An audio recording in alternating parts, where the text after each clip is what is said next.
start off by thanking both Mayor Kincannon and Mayor Jacobs for their support of our community and of my team for all the work that we're doing, and the county support for everything that's happening. In addition to that, I want to thank our task force that created the plan that will be released later today. The task force is made of Krista Begg, Benefits Director for Knox County, Kathy Brown, Associate Professor and Master of Public Health Program Director, University of Tennessee, Chris Caldwell, Senior Director of Finance and Deputy Chief of Staff, Knox County, Catherine Killen, Deputy Senior Director of Strategy, Knox County Health Department, Dave Miller, President of the East Region First Horizon Bank, Mike Odom, President and CEO of the Knoxville Chamber, Ryan Steffi, Managing Partner, Sono Taco Restaurant, and Stephanie Welch, Chief of Economic and Community Development and Deputy Mayor to Mayor Kincannon.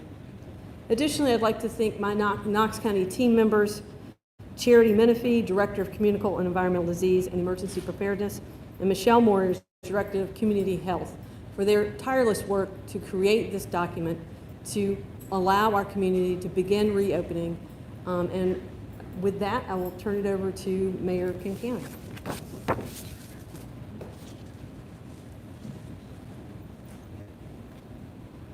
Thank you, Dr. Buchanan.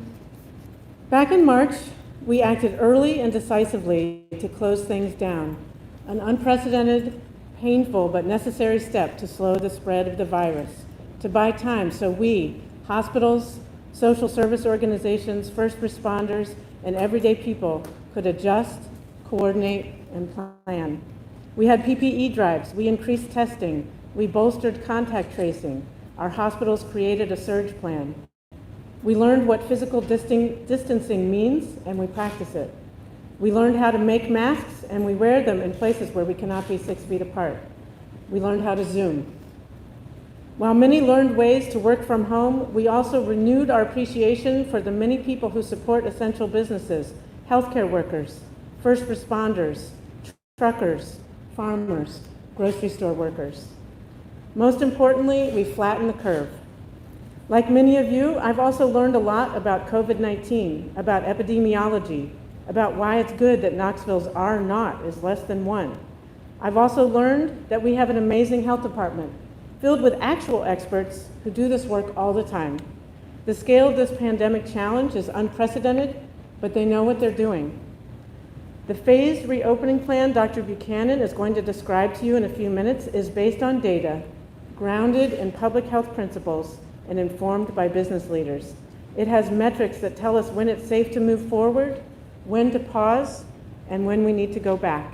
The plan is a careful, measured way to adapt the economy to a new normal until we have a vaccine. I've taken a little time to study effective crisis management, historic examples as well as places where the COVID-19 response has been effective. What works is this: brutal honesty, frequent and clear communication, a unified approach, realistic hope, and this is what we are doing in Knoxville, and it is working. I want to thank everyone who has worked so hard to flatten the curve. Now is the time to consolidate those gains and to remain vigilant. To borrow a phrase from a great crisis leader, now is not the end of this fight. It is not even the beginning of the end, but it is perhaps the end of the beginning. Thank you. Thank you, Mayor. I'd like to thank Dr. Buchanan and her team at the Knox County Health Department, Mayor Kincannon and her team, as well as the City-County Joint Task Force that developed this phased reopening plan that we're here to talk about today. It's not an exaggeration to say that this is one of the biggest crises in our history. I don't think that there is anyone who has not suffered in one way or another. My heart goes out to the victims of COVID-19 and to their loved ones. My heart also goes out to the 400,000 Tennesseans who have lost their jobs over the past 5 weeks. Many of our small businesses, the backbone of our economy, have shuttered. Some of them will never reopen. COVID-19 has taken lives, and COVID-19 has ruined lives, leaving many of our neighbors without jobs, without a way to provide for their family, and without hope. The economic destruction this crisis has caused is going to be with us for a long time. We have been knocked down hard, but we have to get back up. We don't have a choice. We have to. It won't be easy, but we're going to do it. Together, we will do it. As we all know, last Thursday, Governor Lee announced amendments to his executive order allowing certain businesses to open earlier than previously planned. I very much wanted Knox County to follow suit, but the Joint Task Force was not comfortable in doing so because they needed more time to implement important components of this plan, such as creating teams that can work with businesses to more easily adhere to the guidelines. So as ready as I was to pull the trigger, the last thing that we needed was to inject more uncertainty and confusion into an already tumultuous and chaotic business environment. Fire, ready, aim is not a good strategy. Here in Knox County, we are going to be more thoughtful and more deliberate. Hopefully, this will help businesses more easily navigate a changed environment and give them greater chance at success. In addition to ensuring public health, we want to minimize confusion and uncertainty so that we can provide ample opportunity for a smooth transition as we get back to work. And that's already paying dividends. For instance, because of the work of the Joint Task Force, in this plan, salons and other personal service businesses will be able to open weeks ahead of the rest of the state.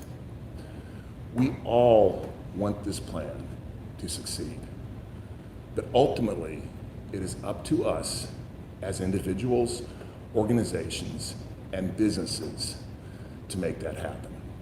So even as we begin the process of getting back to work, we must continue to exercise personal responsibility to keep ourselves, our families, and our community safe. Now, you all should have gotten a copy of the plan, and it will be posted online shortly. And now I'd like to invite Dr. Buchanan back up so that she can go into more detail about phase one. Thank you.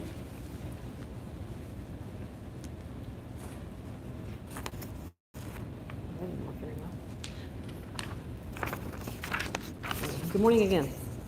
So just as a matter of housekeeping, the Mayor Jacobs mentioned the change in the governor's orders, and so in that change, the 6 metropolitan health departments are allowed to do something different than the state. And in that interest, I have written an order that keeps us with the safer at home standard until the 30th of April, as was previously planned. So nothing changes until the 1st of May here in Knox County. And Mayor Jacobs is right. We needed time to plan, get things in place, and have better support for our business community and for other organizations before we made the change. You know, when we went into the shutdown, we didn't do a great job of that, I don't think, and we learned from that. So we're trying to do a better job of that as a community. It's not just as the health department, but as a community. So that order has been written and will be available online this afternoon. So on to what you really want to know about what's in the plan. One note on what's not in the plan. The plan is not a return to normal before the pandemic. We have a new normal now. This is our next new normal. We're having to adjust to a lot of changes. We're asking our citizens and our businesses and our community at large to make many adjustments, and we'll continue to do that. But again, it's really not just going back to business as usual before the pandemic. It's kind of like a major rock slide on I-40. Okay, kind of like a major rock slide on I-40. And so now we've moved some debris out of the way, and we have one lane for both east and westbound traffic. It's going to be slow, but we encourage patience because we'll eventually get there where we eventually have full flow of traffic both ways. But right now, we've got to take our time, make it safe for the drivers on the road and the workers on the road. So if you can keep that in mind and have the patience that it's going to take us a little while to get all that out of there and get us back to kind of normal business and things as usual. And so just like any job, this has phases. We have 3 phases in our plan. And we'll talk a little bit more about those here in a minute. Each of those phases allows a relaxing of restrictions and a slow return to normal. During each phase, there will be guidance for individuals, businesses, and organizations. However, during each phase, we will need to follow in the order of, during each phase, we will need to do certain things in order to successfully move to the next phase. And some of those things are things we're doing now. I look out there and I see some of you wearing masks. It's one of the things we're going to need to keep doing, wearing masks when we can't maintain 6 feet of social distance.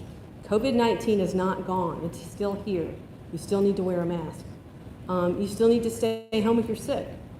You still need to wash your hands regularly and clean surfaces regularly. So all of those things will need to. Okay, I'll need a chair to do that. Sorry. I'm not even that tall. This won't make me much shorter. I know, exactly. Is that better? Is it all these mics? I'm sorry to be so direct, but help me. This mic? You can try.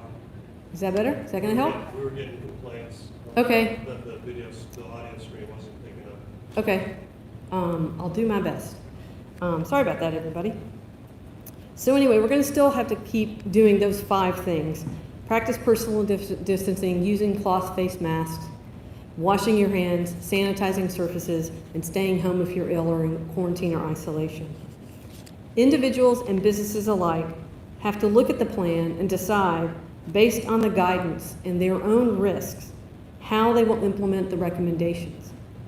For some groups, like higher risk individuals, during phase 1, we are recommending you continue to stay at home due to your risk of complications from COVID-19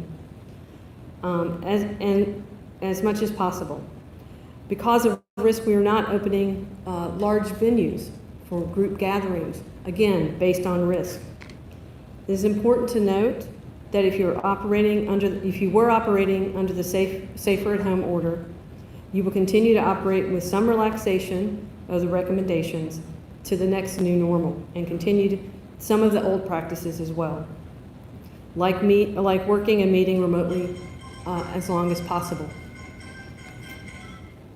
This plan, again, is phased. Each phase is building on the other. How would we decide to move to the next phase? How did we decide to move to this phase? We, public health, look at data and use data to make decisions about when to reopen a nursing home when there's been an outbreak, when to let people go back to a restaurant if there's been an outbreak related to that restaurant. Similarly, we looked at data just on a much larger scale to make the decision about when to move to this phase and when to move to the next phase. One of those pieces of data is a sustained reduction or stability in our case numbers. Those of you who've been watching, you know that our case numbers have just kind of trickled in. That's great. We've been doing that for weeks. So we feel comfortable that that's stable. We do expect that to change when we move into phase 1. Community-wide and sustained or increasing diagnostic testing with consistent or hopefully decreasing test turnaround time. We've seen the sustained numbers of tests being available. We have that happening. I know we're getting our test results back just a little bit faster, on average about 5 days. We'd like that to be less time. Not slower, less time. But that's happened. We've seen that in our community. A sustained or increased public health capability to rapidly interview new cases, identify close contacts, and ensure that isolation and quarantine are in effect. This first period has allowed my staff to build a plan test that plan, and know that we can scale that up to address new cases. So we feel confident that we can do that, and we'll continue to watch that and scale that up. Our healthcare system has been able to create a surge plan, come together as a community and create a surge plan, get their plans in place to reserve PPE or preserve PPE, and get staff up as needed. They've canceled elective surgeries to allow for space. So all of those things have happened, so now we can move to the next phase. We'll keep an eye on those things going forward as well. And then another one, which sadly sustained or decreased COVID-19 related deaths. Deaths from an illness show us not just burden of disease, but severity of disease. And as we know, we've had 4 deaths, unfortunately, from COVID-19 in Knox County. That number may go up, but we'll be watching that number as well. So these are kind of standard things we look at: preparedness, case counts, deaths from any illness, to be able to decide what to do next in public health. Each phase will last at least 28 days. That's based on the incubation period of COVID-19. It's 14 days. If we were to move too quickly and just have a phase that's only 2 weeks long, over the next 2 weeks, we might see some cases that are late to evolve. So we want to give ourselves enough time to see what was the impact of the change we made, what were the things that worked, what do we need to back off on. And we'll also probably make some mid-phase adjustments.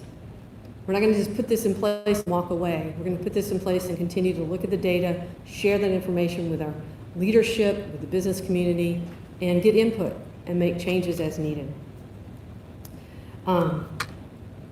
One thing that we believe that will help everyone in transitioning to this next phase is a recommendation to appoint a COVID-19 coordinator who will be the lead for each site or each organization. We plan to make available information to coordinators via email, a call center, and virtual training. So we want somebody that's the main contact that can help guide your organization with these changes, and we want to provide resources for that person or persons so that they can have the information they need to guide your organization. Many of you will have questions. Please review the plan closely, which will be available on the website later today. Since the Knox County Health Department cannot possibly sign off on every organization or business's plan, or even provide individual feedback to every organization, we are building a multi-agency team to help answer questions. Communicating the details in the plan to every business and organization in the entire county is quite an undertaking. More information about how you can get additional information and how your questions can be answered will also be available on the website. Please be patient with us and our multi-agency team as we anticipate the volume of questions to be high. Finally, I want to thank all of you and our community for working with us to get us to where we are today, to get us to where we can move to a new phase in our response to COVID-19. We still have a long way to go before we are fully open, before we fully open the road of our economy. But I'm confident with your support, we will get there together. Thank you, and I'll open it up for questions.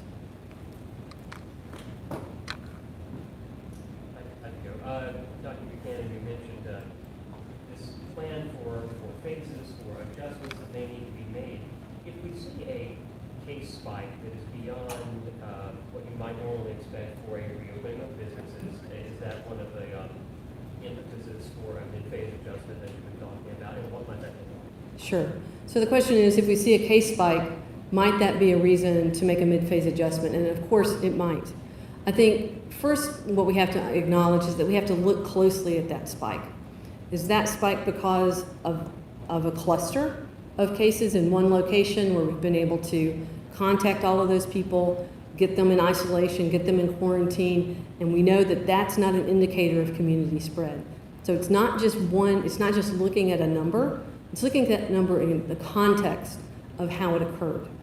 So that's why it'll be my team looking at those things and advising our leadership on what to do next or how to manage that. It might be that we see that, what we find we find something in common with the new cases. So we just need to address that thing, whatever that might be. So I think it's not one number, and it's within the context of how that occurred will be what will help guide us in what we do next. Two questions off me. Talk about Saturday's response to the free testing that was held in Sure. Knoxville, and then second to that, update what supply for testing looks like in the county. Beginning to reopen, do we have enough testing supply to adequately continue testing? Sure. So the question was about Saturday's event. We had a drive-through COVID-19 testing event in East Knoxville on Saturday. I'm happy to report that we tested over 300 people on Saturday who came through that drive-through event.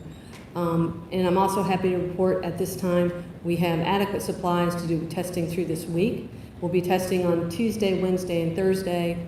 I think I can't remember the exact hours. It's not all day long. At our EPW site, Engineering and Public Works site, again, that's a drive-through testing site that people have to make appointments for. We feel comfortable that we have adequate supplies for this week. And as I keep saying, we keep looking for different options for supplies each day. Oh, sorry, we tested over 500 people on Saturday. Okay. A lot of immunocompromised people are afraid to go back to work when things are reopened. What would be your advice to them? Well, I think, again, it goes back to that individual responsibility and understanding your own personal risk and possibly having a conversation with your physician. We're encouraging business owners to allow folks like that to be able to work from home if that's possible, to make that a longer-term solution for them. But we also encourage folks who are higher risk to really look at their own personal risk and make a decision about what's best for them. Question for the mayors. The governor explained his plans over the weekend, saying that county governments would have the ability to make decisions over cities, and then you see like Hamilton County, Chattanooga, it's been a clash a little bit. Did that come into play here? And if so, just talk about how that decision. No, actually, the Knox County Health Department has purview, and they've done, sorry. Okay.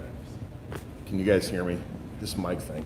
The Knox County Health Department has purview, and that might be what the governor was referring to.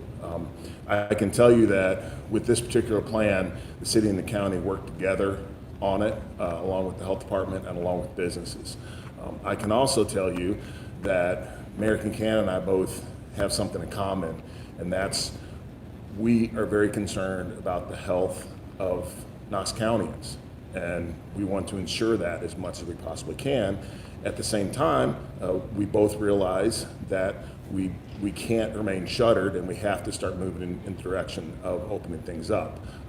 So, we're on the same page with all that stuff, and the recommendations and orders that are coming out from the health department, of course, with our input. Mayor Kincannon. I agree with Mayor Jacobs. We're on the same page. The governor has said that the Public Health Department in Knox County is the authority on public health issues. Dr. Buchanan and her team have done excellent work along with this task force. They have my confidence. I've been following along their work very closely, and every day I grow more confident in their transparency of data on the website and the work that they've done to make sure that our community members are safe.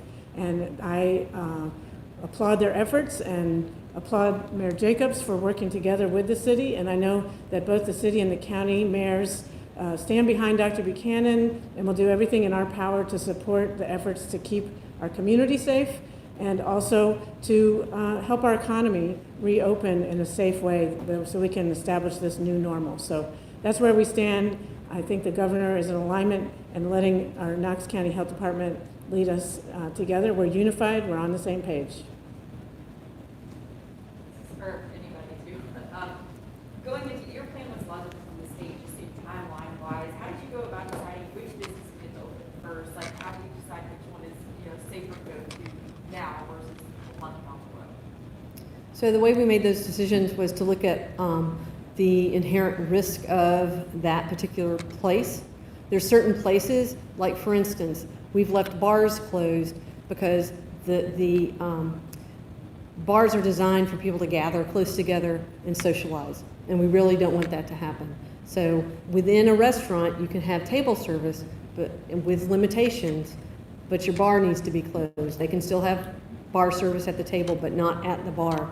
And it's based on the risk, people gathering together, standing close together, and sharing droplets on the surface where the bartender's going to work, or with each other, either one. So similarly, looking at other things like large venues that are designed for gathering, we decided not to open those. We're leaving playgrounds closed so children don't come to, and think about going to a playground with your kids.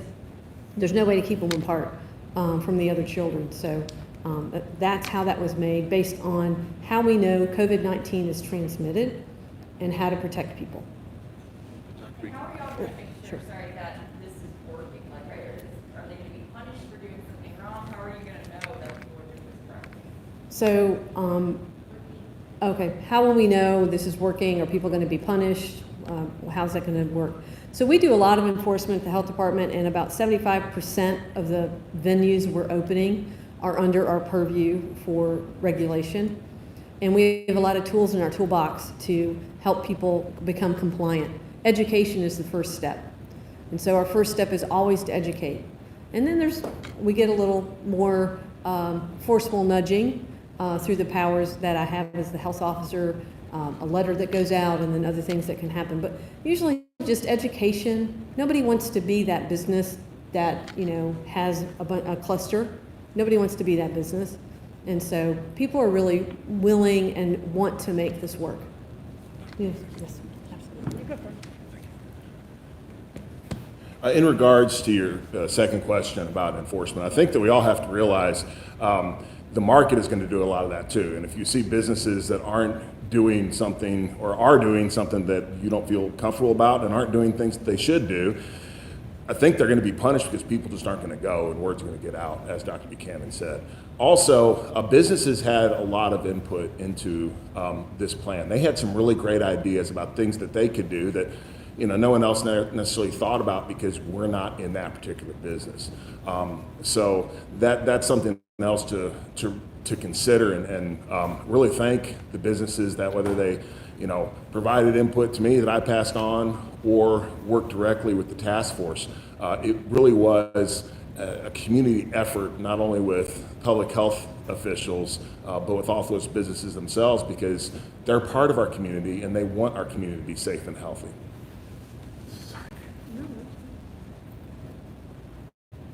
I'll just add that the business owners I've spoken to, and I've spoken to many in all different sectors, they care deeply that their customers stay healthy and that their staff stay healthy, because that's not just the right and humane thing to do, it's also good for their business. And I, for one, am not going to patronize a business until I'm confident that they are following the guidelines that are in this plan. And we're going to be able to offer signs so they can say they've read and are complying with it. And I encourage everyone else to do the same.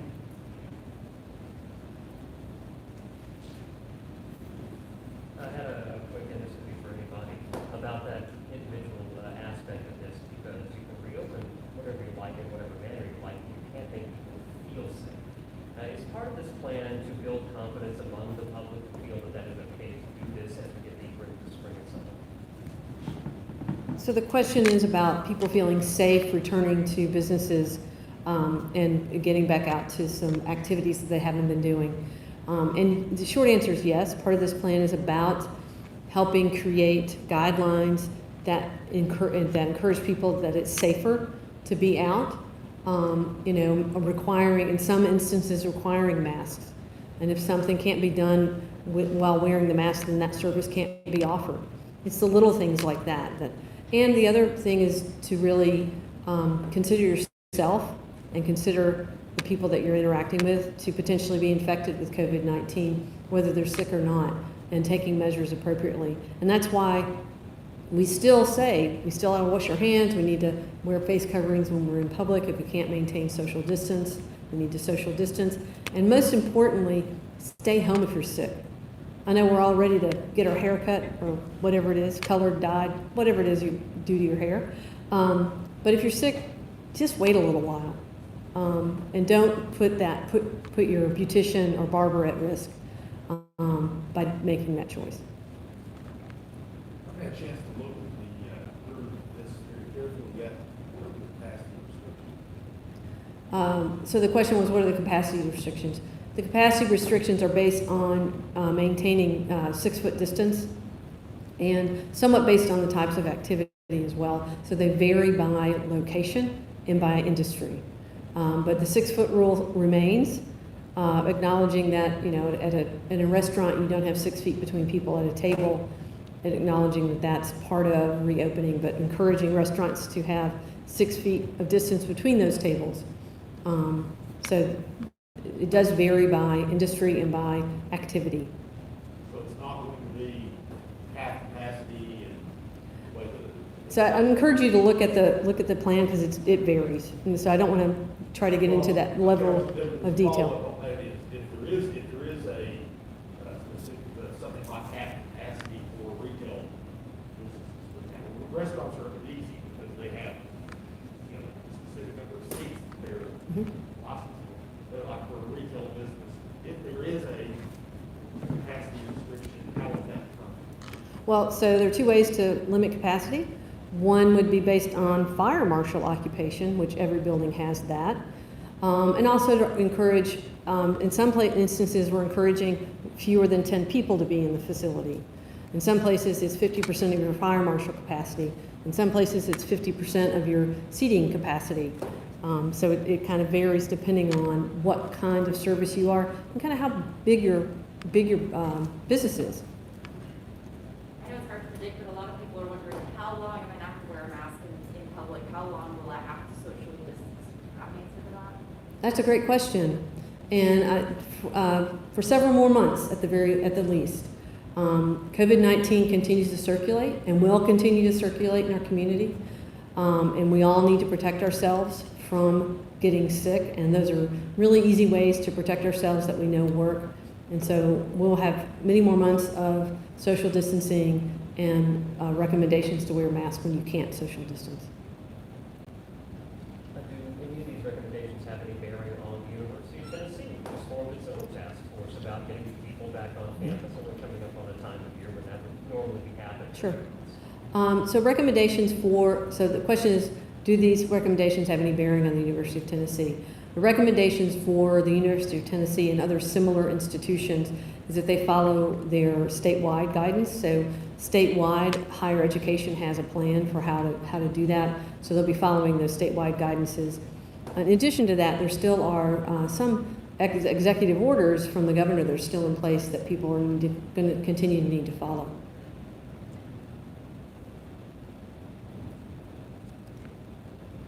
Any other questions? No. Thank you. Thank you. Yeah, thank you.